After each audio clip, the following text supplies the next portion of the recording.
Thank you.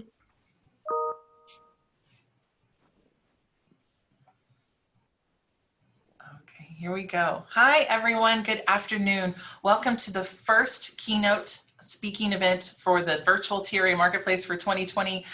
It is Sunday afternoon. I really appreciate you spending a couple minutes with us on Sunday afternoon out of your busy schedule.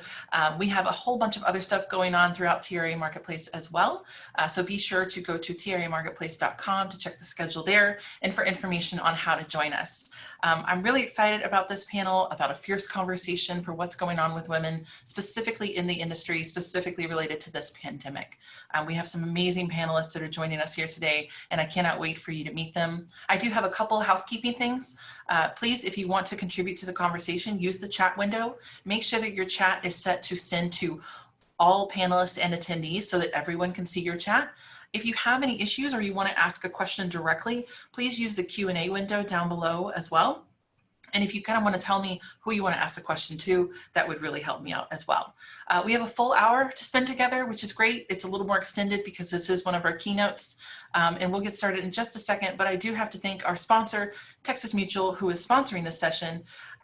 They have been a partner of Texas Restaurant Association for a long time, and we'll play a quick video from them.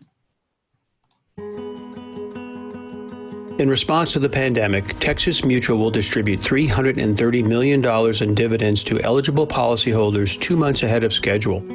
We're also sending $2 million to nonprofits on the front lines of the COVID-19 effort.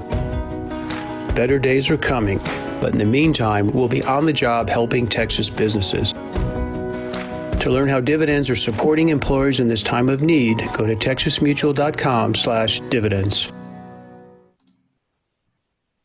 Perfect, great. All right, thanks again to Texas Mutual for sponsoring this session. Okay, to get us started, I will kick it over to Lori in just a second, but I just wanted to introduce all the ladies with us today. We have Dr. Emily Williams-Knight, who is the President and CEO of the Texas Restaurant Association, Carla Pinheiro-Soulet, who is the CMO for National Instruments and also the Board of Directors for Texas Conference for Women, and of course, Lori Dalton-White, who is the Executive Director and founder of the Conferences for Women. So thank you all for being with us today. Lori, I'll kick it to you to start. Thanks for having us. I'm thrilled to be here and super excited to share the initiative that we will be partnering with the Restaurant Association on. You want me to go ahead and share a little bit about how this came together and what we're doing? Yes, explain the crazy phone calls we had to make this happen. Literally in the last couple of weeks, but it's amazing because it really has been something that we, the Texas Conference for Women, the board and our team have wanted to do since it became apparent that we were going to have to pivot to a virtual event. And we realized that, you know, the beauty of our event is coming together, the community coming together all on one day, and just the power of that many women being in a room and the impact that we have on Austin and the state and the convention center, the economic impact of our event. And we realized that we wanted to, one, give back, and two, figure out a way to give back to those who had been negatively impacted by this pandemic. So our mission is very much about women helping women, and we wanted to find a way to give back to women-owned businesses that had been impacted by COVID. So we reached out to the Texas Restaurant Association and said, we have some money that we'd like to figure out a way to distribute to those who have been women restaurant owners that have been impacted. You had the Texas Restaurant Association Relief Fund. You shared that you'd been doing something similar with other donations. And here we are today kicking off what is a joint partnership. We're announcing that we will be giving the floor is $150,000, but the more people that register, the more money we have to donate to this. And ultimately, we're asking people to submit an application on your website. We'll also have a link on the Texas Conference for Women website for women-owned restaurant owners in Texas. And we'll be giving out grants, and they'll be announced pre-October 1 for our conference. And then ultimately too, those who are coming to the conference will be given a voucher to use at these women-owned restaurants. And hopefully the Texas Conference for Women community will continue to support these restaurants and help us all get through this crazy period we're in. Thank you, Lori. You said that very succinctly. I really appreciate that. Yes, this came about really fast in the middle of all the planning for Marketplace. And of course, while they're gearing up for not just the Texas Conference for Women, but also the one that's going to follow in Philadelphia and Boston, which is quite an undertaking. So thanks for reaching out. We are really excited to partner with Texas Conference for Women. Obviously, we love restaurants, that's clear. We especially own women-owned restaurants because we are women, and we want to do everything we can do to support them. The Texas Restaurant Relief Fund has already raised $2.5 million and distributed funds out to thousands of restaurants around the state. We've been able to produce $2,500 grants through sponsors from Shiner Beer to Blue Cross Blue Shield and other major sponsors. So this is a wonderful gift that Texas Conference for Women is making available to these women-owned restaurants. So yes, if you look on the chat window there on the left or right or wherever it is, you'll see the link to learn more information and actually go to the form. And there, if you are a woman-owned restaurant, and the way we're defining that is 51% or more. So just so you have that definition in your mind, you're able to fill out that form, and we're looking for people from all over the state, not just in our major metro areas. We also need people in suburban and rural communities. So definitely fill that out if you're a women-owned restaurant. We'd love to gather this big list and get as many as possible. And then of course, register for Texas Conference for Women. The more people who register for that event, the more they can help these women-owned restaurants as well. So thank you again, Lori. I'm so excited to kick this off with you. And I know Dr. Knight would like to say a few things too. Yeah, first, I guess most importantly is thank you. Sitting in here, obviously as a female executive leading through this pandemic, the one thing that's really clear is I think about the number of women that work in our industry. So just in Texas alone, we have about 1.3 million employees. More than 40% of those are female. And I think what's come with this pandemic is not only trying to juggle work, but you're also juggling all of the needs of children or even just the emotional needs of a much wider group of people if you don't have children. And so that burden of kind of still doing what it is you need to do each day for your family or for yourself, and then also that we have that sort of empathetic view of the world and trying to figure out how do we also make it better for everyone around us. And that can really feel incredibly overwhelming. And so knowing that there's this conference that I really encourage everyone listening and all of you know other women that could benefit, you know, to be able to be at home and be online actually is an advantage because it's one less thing you have to worry about logistically.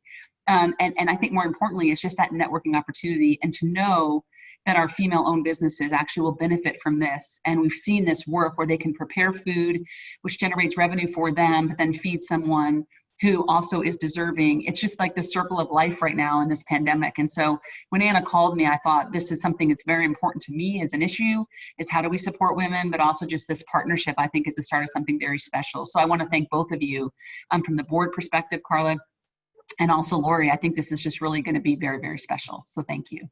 We do too. Yeah, absolutely. We're excited about it. Great, Wonderful. great. And then I see a couple people are asking about it in the Q&A window, in the chat window. There you go, Tabitha and Tara. Hopefully you can get to the link that way. And then someone else asked if they needed to be TRA members. And no, we are not putting that requirement on this. So you should be a TRA member, just saying, because we're doing a lot for restaurants these days. But no, it's not a requirement to receive the grant funding. So go check that out. So we also wanted to combine this announcement with a really good chat with some powerful women.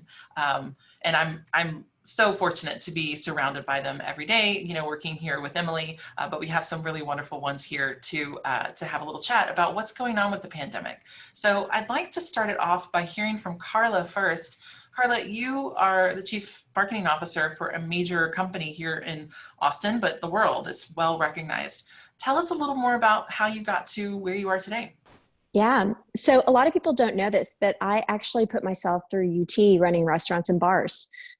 So I've pretty much done every job in the restaurant and bar business. And for me, it's really shaped who I am. It taught me people leadership and cash flow at the same time that I was going to architecture school and learning design thinking. And that's shaped and formed who I am as an executive. I actually would not be in the career that I'm in without the bar business. I was plucked out of the bar business by one of my regulars who ran sales and marketing at Dell.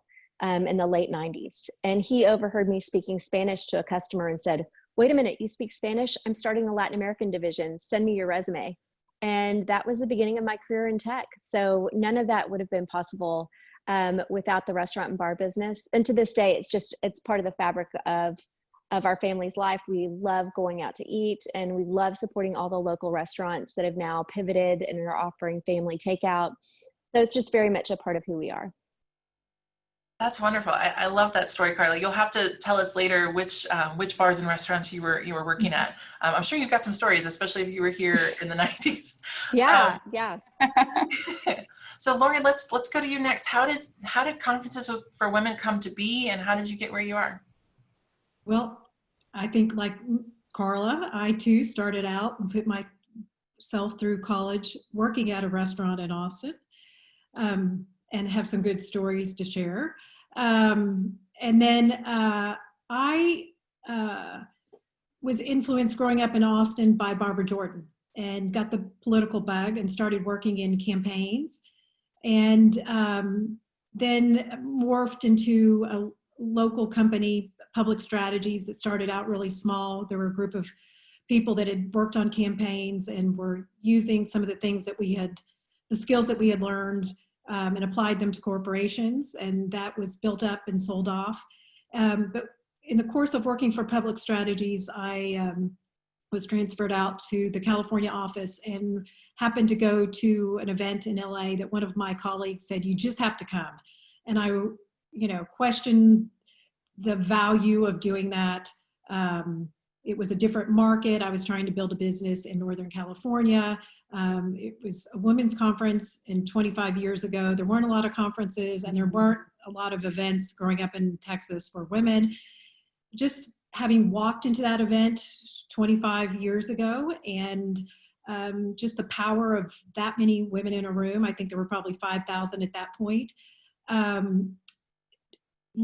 with the people trying to find their way through their careers, was life-changing to me. And the next year I went back and took my team and clients, and wherever you were in your career, people found it valuable.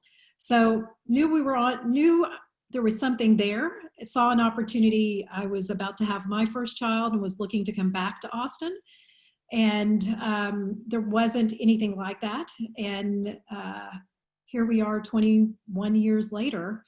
It's obviously resonated with people. We are a nonprofit, we are nonpartisan, and it's somewhat refreshing in this divisive time to be able to find some place that really is a community of people supporting each other. No other agenda than how do we help each other, how do we learn, how do we do better. And it's been successful, I would say. Carla, here we are 21 years later.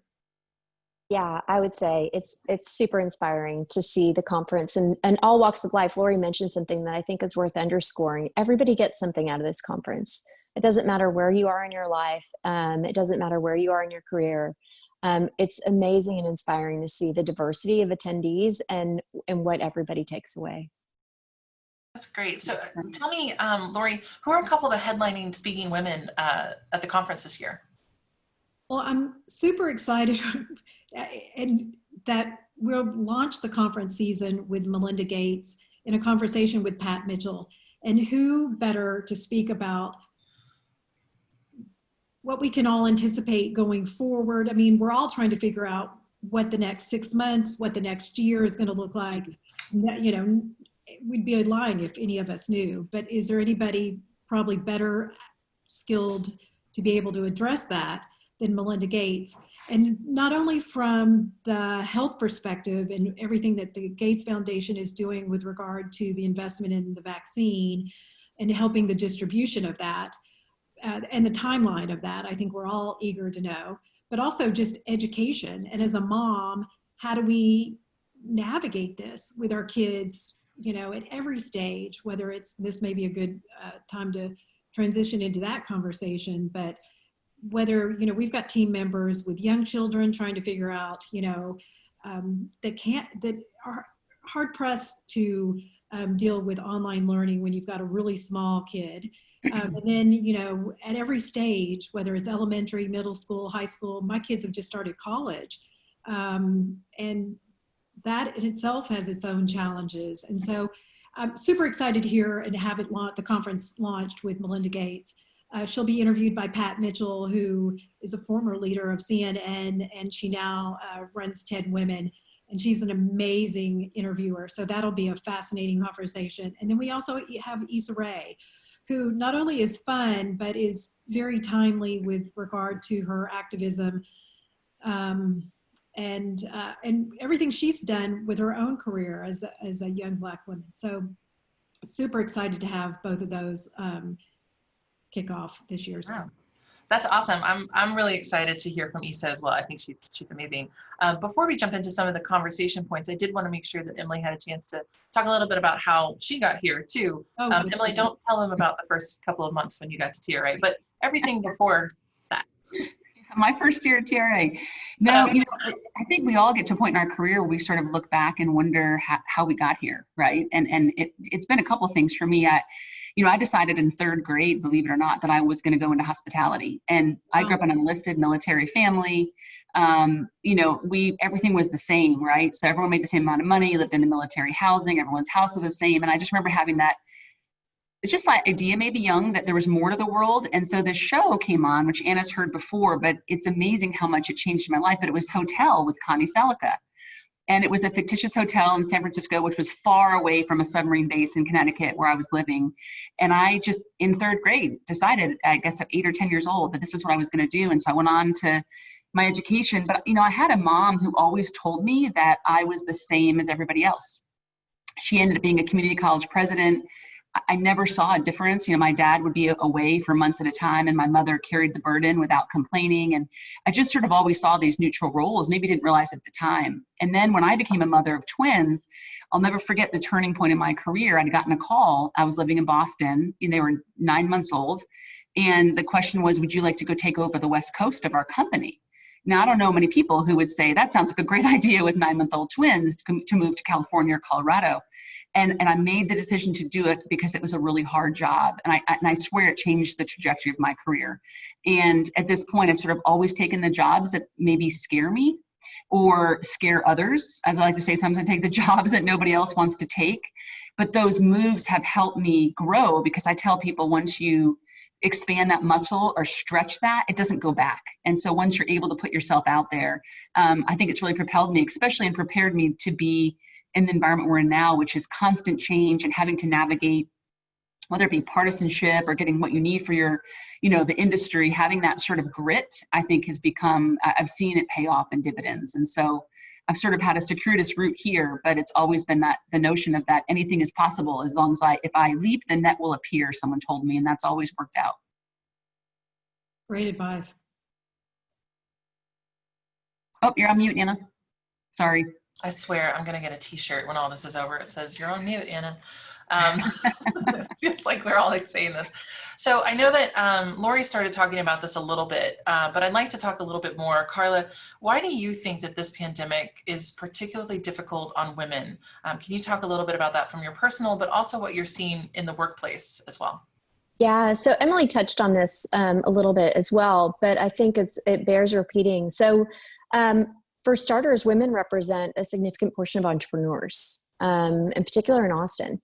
And while we are starting to hear some data, you shared some data with us this week about how many businesses, female-owned businesses, have been shuttered this week in terms of restaurants. I think the numbers, unfortunately, are probably much, much greater.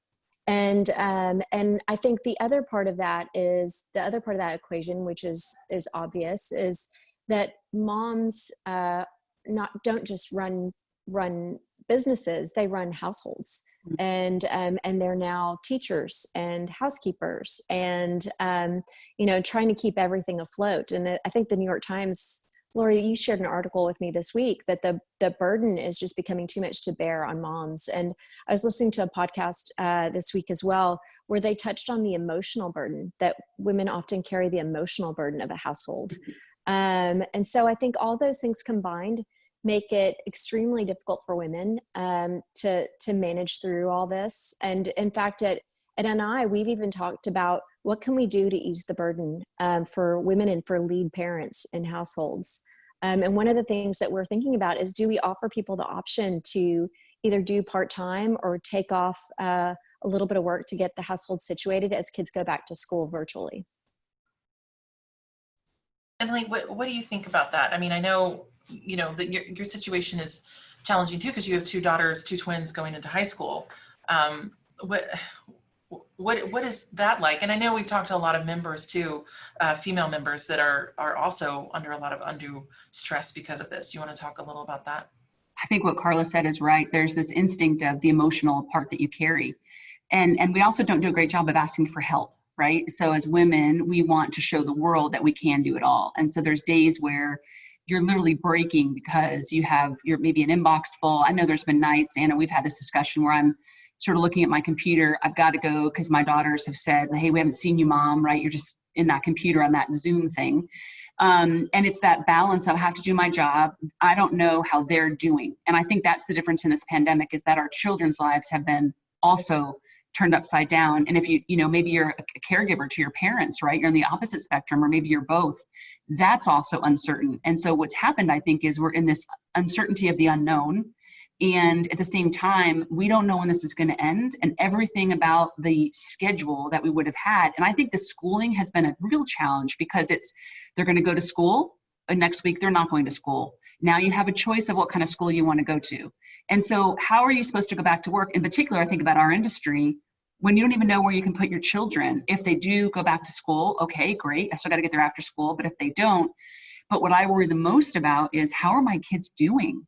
Right? I mean, are they okay? Are my parents who are locked in, are they okay? And I have a wonderful husband, but those are things he's not thinking as much about, right? He's thinking to make sure everyone gets fed and the dogs go out, and all that stuff's a huge help. But I know the weight of the emotional side is what I worry so much about our women right now, because I think they carry it and they don't talk about it. And the outlets like going to church or having coffee groups or going to the gym and seeing a friend where you can maybe just vent a little bit, all that's been taken away too. And so you just feel the weight getting just more and more and more. And I just worry, if we don't make a concerted effort to wrap our arms around this population, that we're going to have a lot of women that are just going to be like, I'm out, right? And that's the danger in all of this, is that they make a choice of one or the other if they are a working mom. And that's what we don't want to have happen, because I do believe you can have both. It's just, what does both look like? And right now it just seems very overwhelming. Does. I also wonder too, even though I want to talk a little bit about mental health, resources that are available for women and mental health wise in the industry and not. So Lori, I want to ask you a little bit about how Texas Conference for Women is covering that, but also because we're so plugged in all the time, we don't have the commute or really picking up groceries. Most of that's being delivered or picked up by someone else, or you do the curbside thing or something. Because we're always on and we're worried about everyone else who's always on too, are we even taking the time for ourselves at the moment? I mean, even though I can visit with my psychologist through Zoom, I find myself putting that aside as well, because it's like, well, I have other things to bury myself with. So Lori, talk a little bit about that and how Texas Conference for Women is going to cover mental health in no matter what industry. Well, we realize that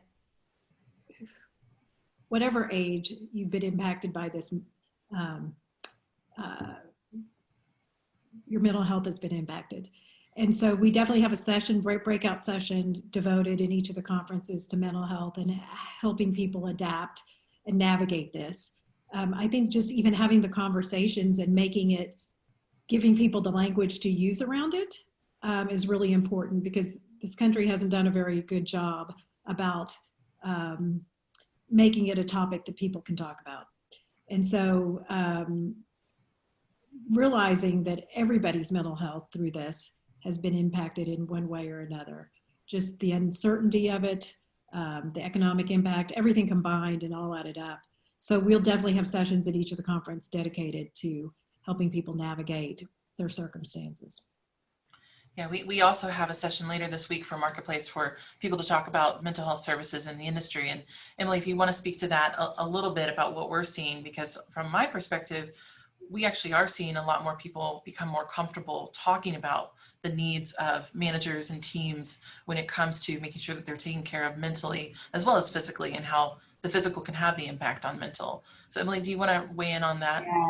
Yeah, you know, we've seen a lot more requests, and that's how we usually transition things too from our members. So there's been a lot of requests from managers asking for resources. How do I help? So there's this fear of going back to work, right? So am I going to get sick? I have to go back because and that's either our industry or any other industry. I've got to go back because I have to make money, right, to sustain myself.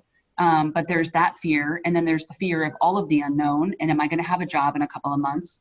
How am I going to make sure my career stays on track, right? Is that kind of ladder I was climbing, does that still exist? Am I going to be, if I slow down because maybe I am overwhelmed, am I going to kind of move out of that succession that I was on, right? And we hear a lot of that. And so I think the mental health piece, we have to talk more about this. I think the stigma around I'm not doing well, or maybe I need help, especially for women, it's too difficult. And it's not just going and having a bottle of wine with your girlfriend, right? That doesn't solve the problem. It makes you feel good for the night, but it doesn't solve the problem. I think we need more managers. And I can tell you, I was on a call last week with a restaurant member who said, you know, what we're doing now is because of the childcare issue, we have put the schedules in such a way that our employees, or if they're head of household, right, head parent, they actually will take each other's children. So Monday, one takes 6 kids, you know, Tuesday, they flip switch shifts, the other one takes the children.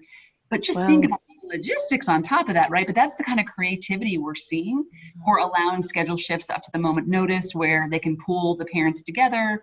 And in some cases now, we're also seeing that for those that are caregiving for elderly parents, right, that they need to do some kind of flexibility when they can go visit, even standing outside the window at this point really matters because they've been so disconnected. And so I do think that as companies, we need to do a much better job. I mean, I even know here, we just went through the new health enrollment plan, you know, because we're on a different fiscal year we were.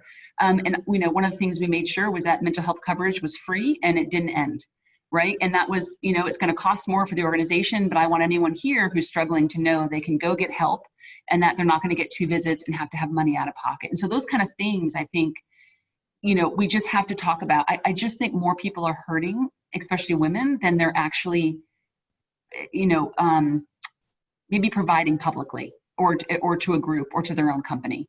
And right now, companies that will wrap their arms around their employees, especially women, I think are going to be the ones that thrive post this pandemic. Great. Carla, how have you seen the tech industry respond to this when it comes to women in tech? You don't have to speak specifically about NI, but if there's another organization or just as a trend, what do you think is happening to support women working in tech? Yeah, so I mentioned earlier that we're looking at things like the potential of part-time work, sabbaticals, additional time off, and then as well as mental health support, and making sure that folks have the resources. You know, Emily said something really important, which I think is leaders have to make sure they're checking in with individuals. Because what we've found is that we've checked in and folks have not told us how difficult their situation is. And they're just things you don't think about. You know, not everybody has an environment at home where they can even get enough space to set up their system and do their work. Not everybody lives in a quiet environment. Some folks are in multi-generational households. Now, all that being said, I will also say that, and this is the optimist in me, there has been some beauty in it too.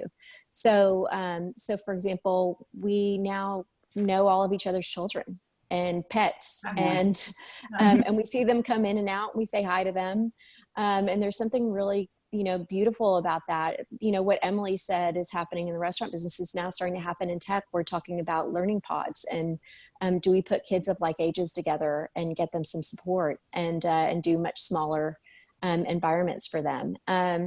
So that, you know, there's been some beauty in it too, in terms of being able to get to understand people. And I will even use my daughter as an example. My daughter had a teacher who was not her favorite. And then once she saw that teacher in her home environment with 2 children under the age of 18 months, she realized, whoa, she's got a lot on her plate. And she was like, and her babies are so cute and they're in her lap, and it humanized her teacher. And I think that was really an important life lesson. So, you know, so I think the tech community is trying to do the best that they can. But as Emily mentioned, we as women aren't good at vocalizing when we need help. So it's really incumbent upon companies and leaders to make sure that they are checking in. And each individual has an individual circumstance. So this isn't a one-size-fits-all solution, which is why it's so important to community build and do the sorts of things that Lori does, so that we can be a support system to each other. I'm glad you bring up that this is also kind of a blessing as well, Carla, because it's something that I've seen a lot of chatter about on Twitter, that for a long time, women's work was considered just women's work. It was obviously unpaid when it comes to taking care of the household or taking care of children or something, or taking care of parents. But now, because we're all together and there isn't a way to share that burden with people that, you know, you hire, and that's a whole other conversation. People see the value in it now. They understand now, oh, you can't just step away. You can't just leave your 18-month-old child to sit there while you go and, you know, work your executive job, right? It has to be a balance. So it is nice to see, like you mentioned, that humanity coming across in people. And I think it's really shooken up the business world, not just in tech, but also in restaurants, especially in management, where people realize, oh, we have to be more flexible. We have to realize that in order to create a space where women feel like they can succeed here, we have to create that space for them. So, Yeah. So Emily, along those lines, now that we're sort of at this turning point with our industry, with the restaurant industry, what are you challenging industry leaders to think about going forward? Yeah, I think Ashley made this comment in the chat box. I think it's really good, which is the role of mentorship, right? The role of modeling. I think we're now at a distance, and so that may have changed where, you know, I think about that my career and how important certain figures were, right, that I had access to, and how I've gone back. I've really tried to be grateful to go back to say thank you, and I can think about if I had not worked for the same people directly, would I be who I am today, right? My general personality probably is the same, but sort of how I learned how to lead. And I think that there's this role that mentors are going to have to play, and how that looks at a distance via Zoom. There's many companies that won't go back for quite a while. In the restaurant sector, how do you redefine that professional development program when the roles in restaurants are changing, right? And so you have a lot of women now that are going to play multiple roles. They'll maybe shifting in what they do each day. And so how do you make sure that women in particular understand that they're still on a path? Whatever path that might be, we need to figure out how do we make sure that doesn't change and that people still see this as a great industry. I do think that the role of technology has changed things forever. And so some of the tasks, even remotely, that we used to require people to be on site for can be done now at a distance. And I think that's going to make it easier for women that can fit things in, right, in the middle of the day, for example, or if just women in general, right, can actually have access to other opportunities that you can't if you have to work, 8 hours and there's no flexibility whatsoever. And so I think there's a lot of innovation that's going to, I think with Carla, I get more excited. I went through the really like what's going on moment, right? When it hit and our dining rooms were closed, and then it was let's get ourselves reopened and survive. And now we're in this sort of survival / go forward, point in time. And that's where women are their best, right? We love a challenge. We love lots of pieces we can put together and recreate. And so I really encourage all the women that as you're thinking about, this is your chance to jump, because this is when there's going to be new opportunities created, because everything's been thrown up in the air and landed differently. And this is a time, this is not a time to say, I'm going to sit back and wait. This is a time to say, that job I always wanted, that I knew, John or Mary were in, right? That's now mine. And so I think that's what you don't want to miss right now, is I think this is a chance that, there's going to be a lot of new opportunities for women, and that's exciting. Yeah. I just want to chime in really quickly. I would totally agree. I think that change brings opportunity. It's hard to see it in the moment, but some of the hardest moments in my career have led to the biggest breakthroughs. And, I think El Arroyo nailed it this week with their sign. They had a sign that said, we are all just taking it one, are you kidding me? I posted that on my social media page. Oh my God, it was so good. It was so good. But, my sister is an entrepreneur. She had to shutter her business of 20 plus years. She was an esthetician, and, obviously something that's very hard to do right now. And she is rethinking life. And while it's scary, it's also exciting for her. So, I think if you are willing to be alert and aware of what the universe is telling you, that this can bring a lot of opportunity as well. Absolutely. Yeah, that's a really good point. So, Lori, as you think more about, what women need out of the conferences that they attend with you, what would you like to add to it? Like, now that you're going virtual, what do you think is possible that can really help women going forward? Whether that's, the technology that you're using for Zoom or anything else. We're really trying to get our arms around what that looks like and what people need, because it seems to be changing on a daily basis. For me and for everybody, I'm sure. We all need a little bit of education and inspiration. I think something hopeful. I think, one of the things that we're looking at this as, what do we want this to look, what do we want to look like on the other side? And how do we want to build whatever we're doing to look like on the other side? So that's where our theme is. We haven't fine-tuned it and nailed it, but that's where we're heading with that. The other thing is the networking piece of this. I think so many people have been impacted and by their jobs, or we haven't been able to connect with people. So here's an opportunity. How can we build out the networking piece of the conference? So we're really excited to share that's going to be an opportunity for people. We will have our career pavilion. So our sponsors, and we have some amazing sponsors, will have job opportunities at the conference. We will have the opportunity for those who are participating in the conference to meet with somebody to help them build their resume. We've always had that, but we'll have that again this year, probably now more important than ever, to help you kind of clean it up, get it ready, help you fine tune it. And then you'll also have the opportunity to meet with a career coach. If you're stuck in your current position, or if you're looking for something new, to help you navigate through that piece of it. So, and we'd love to hear from those watching today what would be valuable, because we're 6-7 weeks out and we have the opportunity to pull it together and make it happen for you. And Lori, if I could add something, and previously, because this was in the convention center, we've been really capped from a capacity standpoint. Mm-hmm. We haven't been able to have more than 7,500 women attend, and we always sell out in a matter of minutes. What's interesting now is we have significantly more reach now that we're going digital. Mm-hmm. So the opportunity in this is that a lot more women could attend. Obviously, tickets are still available, and we don't have the same capacity constraints.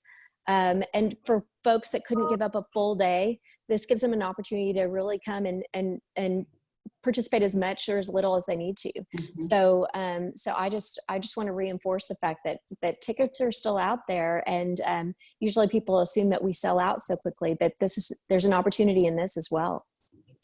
And it's not just for Texas women. I know you've got viewers from surrounding states. We've got people from all over the country participating and watching, and actually all over the world now. The other thing is something new and different is, while we just decided there's some of these events, virtual events, that are providing content over a period of time and having keynotes over a period of time, there's beauty in bringing everybody together. So we will still have the one-day conference, but you'll be able to go back and watch the sessions, not necessarily the keynote sessions, but all of the breakout sessions, which are keynote level, and that offer the practical and tips on how to navigate life right now. So we're super excited about our breakout sessions as well.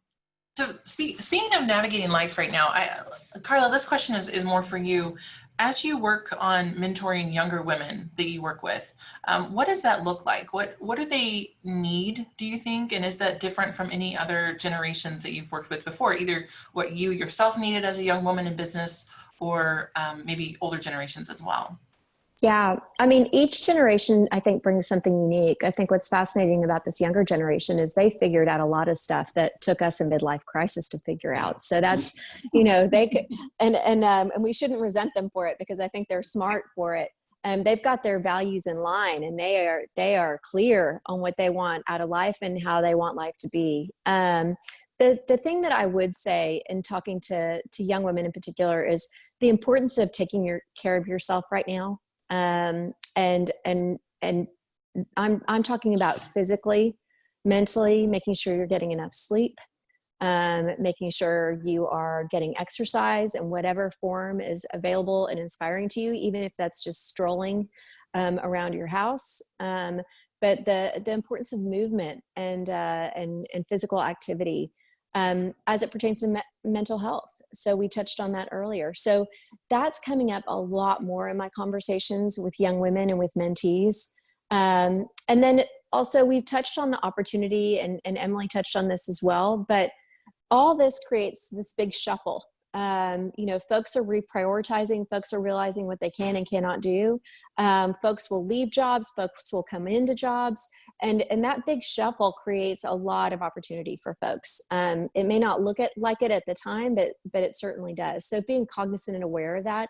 I think the last thing, and this is something that comes up regardless of whether or not we're in a pandemic, but I think it's especially important right now, is being really clear about your intent and what you want. And saying it out loud to everyone that will listen, because the universe will conspire to make that happen. If you're clear on what it is that you want, those opportunities are going to start to come to you, so long as you are really crisp on how you articulate it. Well, the universe knows I want queso, so that happens multiple times. You and me both, Anna. It feels it, and I feel it. It's my one weakness. Yeah. We have some in the fridge right now. So Emily, same question for you actually. What have been your experiences mentoring younger women, and what do you think this generation seems to need from us now going forward? I'd also love to hear in the chat window, any of you who are mentoring young women, either in schools or in business and in industry, what are you seeing that they need too? But Emily, you've obviously, as president and CEO here, but before that with Kendall College and Laureate and Study Group, what are you seeing? I had it before I came, I was in a global role, which there are many days I miss sort of the people side of that, because I had friends, that are still my friends, but sort of the ability to travel around the world. And the one thing I've learned about women is I started we called it sort of a support group. It wasn't really, but it was everyone from Singapore to China to my team in Dubai to myself. And I get these women on every couple of weeks, and it was very clear it didn't matter what language they spoke, which environment they were in. We all sort of dealt with some of the same things, like imposter syndrome was the biggest. It was universal. It didn't care what country you were from. Most of these women did not believe they had the capability, or they would, we would talk about job openings in the company, and they would, the classic, go through and say, I have everything but these last two, so I'm not going to apply. And I'm like, are you kidding me? Like, of course you're going to apply, right? Because there's other people you'll compete with that don't have any of it, who will think they're the number one candidate. And so what I realized was that sort of the instilling in others just that not only do they matter to the equation, right, but also that their value is far usually than what they believe about themselves. And so how you can get to young people, I was really fortunate. I worked for some great, actually, men early in my career that were very unemotional leaders in a way. And it was very much about merit. And if you did well, you did well, right? There wasn't a lot of gamesmanship. And I think that was really helpful to me. And as I've progressed, I think a lot of our younger folks are waiting for permission to be successful. Our young women are waiting for someone to tell them that it's okay. Almost humility and humbleness has become such a part of their life that they don't want to have that same sense of, I've earned this. And so I try to tell women all the time, don't apologize because you're missing something. You need to go forward and say, I will be the greatest ever. And the more uncomfortable it is, the better you should actually go after it. And so I think that role of encouraging I've seen shift a little bit. And then I also think who people work for is really important. So when I talk to women, and I still talk to a lot of those women in my old company around the world about applying for different roles, we talk a lot about who they're going to work for.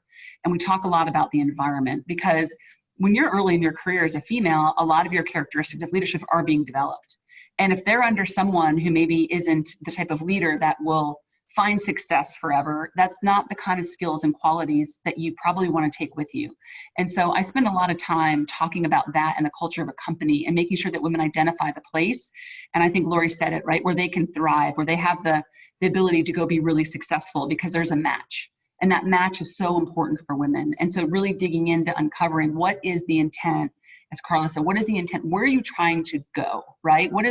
Is this decision going to take you on a path that's going to meet that, what really fills your soul? And if it's not, then maybe that's not the right move for you. And I guess last, as I tell a lot of young women, you've sometimes got to put your time in. You got to, you're not going to be CEO tomorrow, but if you do the right things and you get the right skill set, but you're just not going to get there tomorrow. And sometimes going through the slog is actually what makes you a much better leader. And so having the patience and discipline to ride that out versus jumping consistently, ending up in your mid-30s and you actually have no chance to accelerate, right? That's the danger. So those are just a few things I see. Yeah. There's a question in the chat, Anna, and it kind of ties to this. Somebody asked, what do you do if your parents are discouraging you from entering the F&B industry because of low pay? And we had a speaker at the Texas Conference for Women, Sarah Robb O'Hagan, and she wrote a book called Extreme You, and it's all about your journey. She basically studied highly successful people and wanted to uncover the patterns that they all shared, and they were huge diversity of, from Bodie Miller to Oprah Winfrey, to the chef of the White House. And what she found was that they all were just A-okay with failure. They had no issue with failure. And they all kind of had these really circuitous paths where they didn't necessarily know what they were going to be. They just kind of followed what interested them, and that became their story and what made them different and what made them unique and what made them appealing. So, to Emily's point, when you're trying to figure out what your intent is, there's nothing wrong with putting in some good hard work, and enjoying the process and what it is that you're learning. I had the really good fortune of having parents tell me to follow my heart first and that the money would come. And that's a hard thing to do. And I haven't always been good at it, I have to admit. But I will tell you, there is a lot of money to be made in the restaurant industry. I was much better paid than my peers when I was putting myself through school, hence why I did it. But I think that there's, you should follow what it is that you're interested about, what gets you out of bed every morning and gets you excited to go to work. Everything else will fall into place if that's the case. Anna, I'm going to jump in because that this one is so sensitive to me, because when I was the president of Kemba College, we had a world-class culinary program, probably second in the nation at the time. And I would sit with families when they're coming through to tour so I could meet some of the prospective students. And I would have parents pull me aside to say, hey, if you just do me a huge favor, this whole cooking thing, if you could just tell them that it's not a good thing, that would be helpful. And so after my first couple of months there, I thought, you've got to be kidding me. When I told my parents that I wanted to go into hospitality, which by the way, no one even knew what that meant back then. I just wanted to do what I saw on TV. My mom was like, sounds great, Emily, right? And this is the college president who sort of knew the, wage to study major probably better than anyone. And she just encouraged me because she knew I was this person who wanted to see the world and travel. By the end of my time, 5 years at the college, I remember presenting to parents after our summer camps where students could come spend a week experience. And I said, do you understand what a blessing it is that your child is very clear about what it is they want to do? Instead of trying to transition them into something that you want to do, how about investing in their dream, right? So these culinary kids, when they go home, take them to the grocery store and pick out food and allow them to make you a meal, right? Be part of their dream. But my goodness, guys, in this world, if someone says to you, this is what I really want, and it's your child and you know it, like, please ignite that, nurture it. I mean, I'm such a good example. I started as a Pizza Hut training program, believe it or not, in the busiest Pizza Hut in America in Key West, Florida. And that's why I used to come home smelling like cheese. And it was a great company and I learned a lot. And then I went to Marriott. Then I became a college professor, right? Then I ran a global division of a company. Like what Carla said, so true. I went just like this, but the whole time had this hospitality thing along the way. And here I am. It didn't make a lot of sense. It wasn't the way I expected it to work out. But I had, parents and people who encouraged me and said, hey, sounds great. And now I have a husband who believes in me. So I think I love that question because I know so many of our high school teachers deal with this with their young students who want this. They believe it. They love it. They're passionate about it. And then they get discouraged at home. And it's a loss of a talent, I think, and it's a loss of a dream. And so I really encourage as much as we can. And we do this a lot. We're happy to talk to classes about this or talk to parents, but don't discourage people if this is what you can really tell they want. Carla said it best, the money comes, it'll come in some form or fashion. And if not, if they're that steadfast, they'll make a pivot and they'll do something else and they'll find the money to survive. Well, just look at Carla and myself, who both started off putting our way through school, and the people you meet and the lessons learned and working hard. And who wouldn't want to hire somebody who had that work ethic? So, yeah. And you both were probably better. I just went back to Connecticut about 6 months ago, and my dad wanted to take me to where I was a server, and it was Herb's Deli. And I'm like, oh, I just love hometown things. We walk in, there's a man sitting in the window still. It was Mr. Herb. My dad, Oh, of that's course, so neat. oh no, this gets better. My dad says, do you know who this is? This is Emily Williams. She worked here. He looks at me and he goes, I remember Emily. And I said, oh, nice to see you, Herb. I sit down. Herb's daughter is now running the business. She comes over and she says, Emily Williams, you weren't very good at your job here. No. Well, I was a talker, right? And so if you're a server, you can't just sit and chit chat for 20 minutes. But my point is, like, that many years, 30 years later, I still felt like a family walking into this little restaurant. And that's how I learned. Yeah. Yeah. That was real-time coaching. They were still giving you real-time coaching. It was pretty direct in front of my whole family. So. Oh my gosh. I love that story. That's so true. I actually used to be a Denny's waitress on the graveyard shift. So I definitely know a little bit about managing chaos, which is probably why Emily sees me so calm this week. It's just like, oh, we just got, set with multiple parties and they all want milkshakes. Like, fine. I can't imagine the stories we must all have. I don't know why there aren't more movies, Netflix series about the service industry. We all probably have so many stories. My God. Great stories. Yes. People we meet. That should be the title. The People We Meet. That would be, I would read that. I would watch that. Absolutely. I think that would be very entertaining. So we're winding down the hour. I do have one more question. It's a bit of a doozy, so I left it for the end, of course. But if you have any questions, those of you that are tuning in, please go ahead and feel free to add those in the chat window or the Q&A window. But I'd like to start with Carla. What has been the toughest professional lesson that you've learned along the way? And how did you learn it? Oh gosh. So for me, I've always had a lot of grit. In Spanish, I would say it was ganas, like a desire to succeed. The hardest lesson was learning when to walk away and when to quit. And sometimes I just don't give up on something, even when I know it's time. And when you're a driven person, any strength ungoverned is also a weakness. And so I learned that lesson a few years ago when I left Rackspace, and it was time. And it was the best decision I made for my family. And for me personally, it just kicked off a massive period of self-discovery and personal growth. And it was the first time the professional me and the personal me came together as one person. And it brought me to NI. And I went through about a 14-month journey of being very selective about what my next step was going to be. I went on about 100 professional dates with anybody that would take a meeting and or invited me to coffee. And through that process, a criteria emerged. And I had a few offers. I was fortunate enough to have a few offers to review when that time period came up. And I chose NI because I was really clear on what I wanted out of work. But none of that would have been possible had I not had the courage to quit. And I'm very fortunate to have an awesome husband who, when I said to him, I think I need to quit my job, he said, you've been working since you were 13. You deserve a break. Yeah. And so, but it was really, really scary. And yet one of the most powerful decisions and pivots I've made to date. See that. Lori, what about you? What was your toughest one? Probably jumping off and launching the conferences. 2 weeks after, while on maternity leave, my husband had gone back to school, and there was nobody else on the team. It was me. And fear is a hugely motivating factor. I had a 2-week-old. My husband was in school, and somebody had to make a living. And it was a concept, and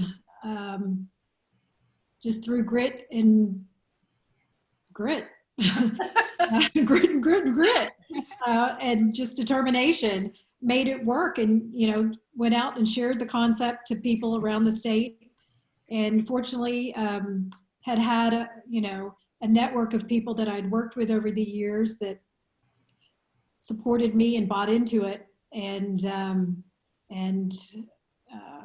so I think that's probably sometimes, as you said, Emily, or maybe Carla, leap and the net will fall, appear. Yep. And that's definitely something that I did 20 years ago, for sure. I'm stealing that one from you, Emily. Oh, absolutely. Because I remember when I heard it, it was actually what was the catalyst for me to take a job. Because I'm like, well, got to believe that. And it did, right? It always does in some form or fashion. Maybe close to the ground when you get caught, but Yeah. it can show up. Yeah. Well, the net may not look like what you expected it to either, That's right? a great You might point. be looking for this kind of net, but really it's something else, which So sounds like true. it was for Carla, making that leap, not knowing what it's going to be, but knowing there will be something. I also want to jump back in. This whole last year has been a leap, Oh, for sure. Dear Lord, I mean, as somebody who works in the big event space, I'm very grateful that we are able to shift and keep our entire team, and that people have supported us and registered for the conference, and the sponsors are back. It's a beautiful thing. I think we wake up every single day and grateful for the opportunity. So the whole, I think we're all living through a huge leap and challenge and figuring it out, making it happen. Absolutely. And I will tell you, as a working mom of two, there's no way I would have survived this period of time without our local restaurants. And they're pivoting to do family style meals. Yeah. Pickup and delivery of family style meals has saved me. Yes, me too. Exactly. And we're grateful. Carla, please keep dining out. We really appreciate it. My waistline, my jeans, not so much, but I am grateful. Yes, remember the queso comment earlier? Yeah. That's the problem. It's too comforting sometimes. I definitely want to give Emily a couple seconds too to tell us about what your toughest decision was too. Please don't make it about TRA. Because I probably I love TRA. Yeah, I think mine's probably when you have to have help, right? Or ask for help. And I can remember, so I was years as a IVF patient, fertility patient, and I talk openly about this because I don't think a lot of women do talk about it. And so I would be crisscrossing from Boston to the West Coast, doing injections in the bathroom, didn't tell anybody, tried to manage through all of this. And then after about 6 months, and I was probably the second or third time, I was like, I'm done, right? So I have all this medicine in me. There's all this expense. I don't know where this is going to go. I feel terrible every time I have to go get my blood drawn and miss a meeting, right? And it was that guilt mixed with the first time for someone who's really a type A, I couldn't fix the outcome. And that was really hard for me. I couldn't work any harder. I could do nothing to fix the situation. It was really in God's hands and these medical doctors. So I did what was probably one of the most irrational moves ever. Is I got in my car in Boston one morning, called the CEO I was working for. I was the only female on the team. There's 12 of us, senior managers across the US. And I drove to New Jersey and I walked in and I said, I need to talk to you. And he's like, and you maybe could tell from my face, he's like, what's going on? I said, this is my resignation letter. I'm quitting. Thank you for everything. And before I could walk out, he kind of grabs me by the arm. He's like, whoa, whoa, whoa, whoa. Like, what's going on? And I was a high performer, all the classic things you hear about women. He ended up sitting down with me, and it took him, as he still reflects on it, probably a good 30 minutes to get me to finally break, to share what was going on. He then, as a man, got emotional and couldn't believe that he had missed all the signs that this had been going on, couldn't believe that I was trying to handle all this along with my job. And his exact words to me, and I can still hear them, were, Emily, I don't understand any of this, but whatever you need, I'm going to help you. You just tell me what you need. And it was his way of saying, I don't get this. I don't understand it. I'm not a woman. So he acknowledged that part of it. But he also then was very clear, you just tell us. And that's the first time I had to dictate that I needed help. And I went from that moment to getting pregnant. My, entire company celebrated this pregnancy of these twins. And then when I came back to work, they did everything to help me get back, right? And so there were so many lessons in that. It was a lesson of just not women understand women, that men can be just as thoughtful and helpful. And I've worked for some great ones, but also it was that idea that by coughing this up of something that I saw as a weakness was actually a strength, because it allowed me to say, okay, then I need to have these 3 days off, but I'll do these 2 days. And I got control back of the situation. And so I think for me, that was the hardest part in my life, because I had to admit I couldn't fix something. I had to admit that I had, at the time, a failure. And I had to be public about it after that, right? Because it takes a village to get through that typically. And so I just think it taught me so much. And now for the women in my life, or the women, Anna comes to me tomorrow and says she's in this situation, I'll do everything possible because of how I was treated and how I was taken care of. And so I think that was just a really powerful lesson all the way around. What a beautiful story. And one of my twins is here now in my office talking about blending life. Can we see one of the twins? Olivia, come here. You want to say? Okay.